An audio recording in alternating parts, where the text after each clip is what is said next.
वजीराबाद से खबर शामिल करते हैं। चौधरी परवेज इलाही इंस्टीट्यूट ऑफ कार्डियोलॉजी में पुलिस मुलाजिम का अस्पताल की फार्मेसी में पैरामेडिकल स्टाफ के रुकन पर तशद्दुद। सीसीटीवी में देखा जा सकता कि किस तरह पुलिस मुलाजिम फार्मेसी में दाखिल हुआ और फार्मेसी में मौजूद मुलाजिम को तशद्दुद का निशाना बनाने लगा और पैरामेडिक्स भी जवाबी कार्रवाई कर रहे हैं। पुलिस कांस्टेबल की मुद्दत में अस्पताल के मुलाजिमीन के खिलाफ मुकदमा दर्ज। पुलिस मुलाजिम अमरेज ने इल्ज़ाम लगाया कि उसे तशद्दुद का निशाना बनाया गया और 4 मुलाजमीन इसे दूसरी मंजिल पर भी ले जाकर तशद्दुद करते रहे और हब्स बेजा में रखा। दूसरी जानिब अस्पताल इंतज़ामिया ने कहा कि पुलिस मुलाजिम ने इंतहाई गलत रवैया इख्तियार किया और पुलिस हुक्काम ने मामला गुज़िश्ता रोज़ ख़त्म कर दिया, जिसमें असिस्टेंट कमिश्नर वज़ीराबाद रब नवाज चद्दर ने मुफाहमती किरदार अदा किया। लेकिन आज पुलिस की जानिब से FIR सामने आई है, जिसके बारे पुलिस हुक्काम से पैरामेडिकल स्टाफ के तहफ़्फ़ुज़ात बारे आगाह किया है। पुलिस हुक्काम ने शफाफ इंक्वायरी करवाने की यकीन दहानी करवाई है।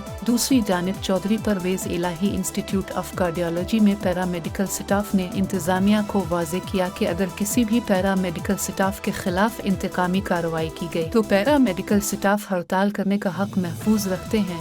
रिपोर्ट कर रहे हैं वजीराबाद से बिलावल भट्ट।